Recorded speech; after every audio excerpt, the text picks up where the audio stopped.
Здравейте! Започваме нова поредица, която ще се казва оптимизация без компромис с качеството. В тази поредица ще ви покажем различни методи и практики от нашата работа, чрез които ние спестяваме много големи суми. Като казвам много големи суми, имам предвид 5-цифрени суми почти на всеки проект и в зависимост от големината на проекта може да стигнем и 6-цифрени.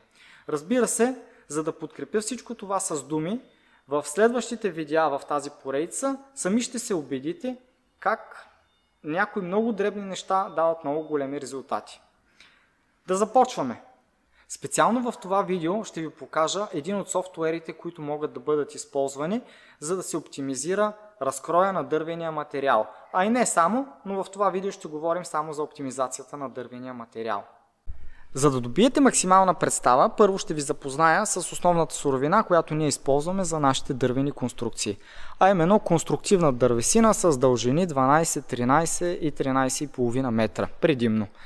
Тези дължини ни дават възможност ние да режем елементи от конструкцията, които могат да бъдат дълги до 13 метра и половина. Даже това е още една оптимизация, която се прокрадва в това видео, а именно, че може да не снаждате елементи, да ги прекъсвате и така нататък, да работите с цели греди, което в повечето случаи в конструкциите е по-добрия вариант.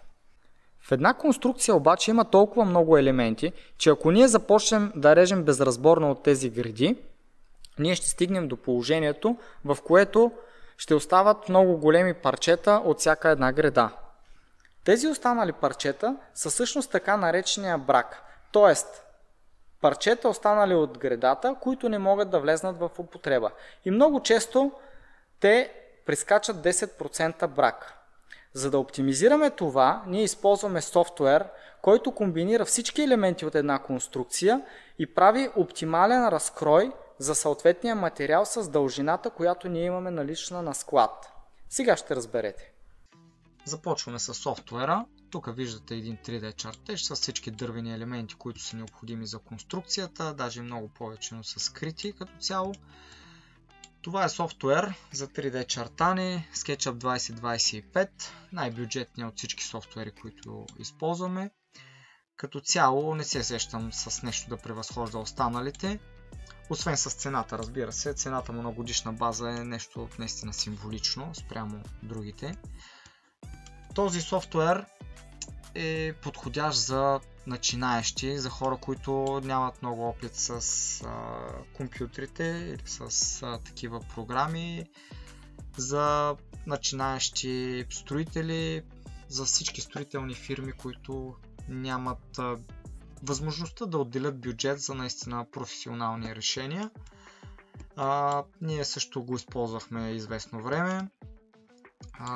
Разбира се, няма нищо общо с това, което дават професионалните софтуери. Но по същество, всъщност това е софтуер, който може да си начертаете и модулите, които са за производство, начин на изработка, може да влезнете в всеки модул, да преместите или да коригирате някои от елементите. Може да правите много неща. 3D софтуер, което дава много възможности. Така, тук имаме една възможност, която е един екстеншън, който може да генерира всички елементи в този чертеж. Тоест, всички елементи, които са необходими за дървената конструкция, то ги изважда и сега ще видите какво можем да направим с тези елементи. Тъй като разглеждахме сечение 60 на 120, отивам на него.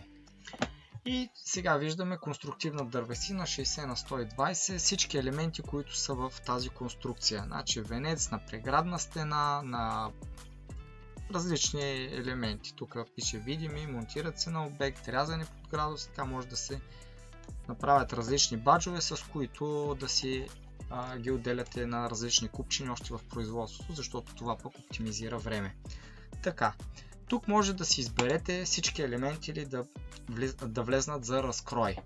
Какво представлява това? Сега ще ви покажа. Може примерно да махнем някой от тях. Ето, махаме тук два елемента. И отиваме на разкрой. Появява се едно меню, което показва всъщност първо, че тук имаме лист, който е с ограничени. Един вид махнали сме материалите, тези двата, които махнах току-що. Избираме си дървения материал с дължините, които са ни на склад. 12-13 метра, можем, разбира се, да добавим още дължини, ако имаме на склад. След това задаваме дали да имаме off-cut, което е отстояние от края, няма нужда. Другото нещо, което може да направите, е всъщност да зададете дебелината на диска.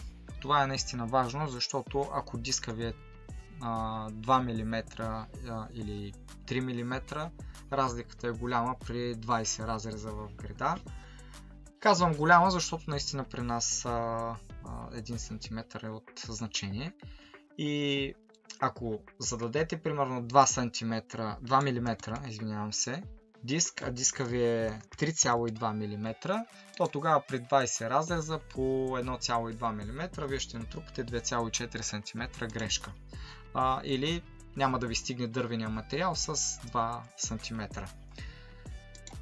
Тук може да зададете окрайчването на материала, ако искате, примерно, ако използвате дървен материал, който не е с прави ъгли от края, необходимо е да изравним краищата на гредите, може да зададете 10 мм, 100 мм. В нашия случай нямаме нужда от такова нещо. Тук са настройки, които да ви покажат всъщност как да визуализира листовете. Започва оптималния разкрой и тук виждате изкарва 59 греди, които са необходими за всички елементи. Още от началото вие знаете колко греди ще са необходими за самата къща от това сечение, в случая 60 на 120. И така може да го направите с всички други сечения. Но сега по същество виждаме на първата греда efficiency, т.е. оптимизацията, която прави е 100%. Реално тук на последния разрез дори не остава парченце от гредата, само се, само бръсне края на гредата. И това може да го наблюдавате във всяка следваща. Това е абсурдно един човек да седне и да почне да комбинира така материалите, че да постигне тази оптимизация. Вижте колко е оптимизацията за всичкия материал. 99,31%. Интересно, тъй като това е голям процент. Сега ще видим откъде идва. Предполагам, че от последната греда. Отиваме на последната греда. Да, точно така. И виждаме, че свършват елементите, които ние ще използваме в конструкцията и остават 294 см остатък. Разбира се, това не го хвърляме, не е брак, остава като елемент за следващите конструкции, които ще използваме 60 на 120 като сечение. Следователно, тъй като efficiency-то, оптимизацията на последната греда е 77,36, а на предходната е 99,10, средно от всички е 99,31. Реално, ако онова парче накрая се използва още веднъж, ще дойде под половин процент брак в случая на материала. Сега вие сами може да си направите заключението дали това е необходимо в днешно време и дали всичко това може да ви спести средства. И сега в действителност, след като гредата дойде тук на този ролков път и бъде нарязана спрямо размерите и оптималния разкрой, който е направил софтуера, брака, който се получава, ние отделяме ето тук в тази кутия. Може да видите, всичко това е остатъци от една 13 метрова греда. Всяко едно парченце си представете, че е остатък от 13 метра. Ето ви, едно парченце остатък от 13 метра. Като в зависимост от елементите, които се използват, оптимизацията може да достигне до по-малък процент, да не е 100% или 99%, а да бъде 99,2% примерно или 3%, и тогава се получават едни такива парченца. За да изчислим колко кубика дървен материал сме нарязали тук, ще преброим парченцата и ще ги умножим по 13 метра. Следователно, така ще разберете оптимизацията, която ние сме направили за съответния дървен материал.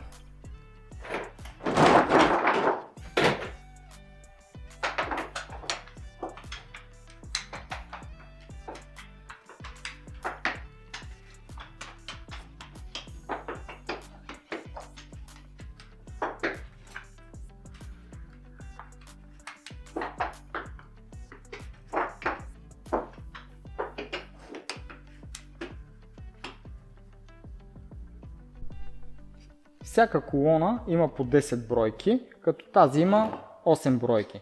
Тоест имаме общо 68 броя. 68 броя по 13 метра означава, че ние сме нарязали 884 метра дървен материал.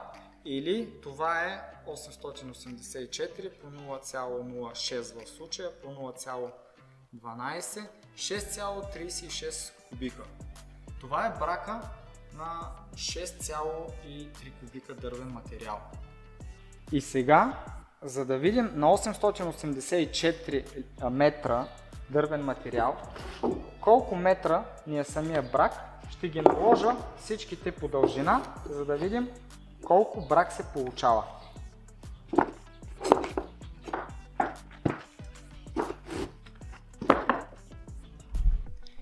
Изравнявам сега общата дължина с ръба на масата и слагам една рулетка, за да измерим каква е общата дължина. Това е 263 см. На 884 метра имаме 2 метра и 63 см брак. Честито!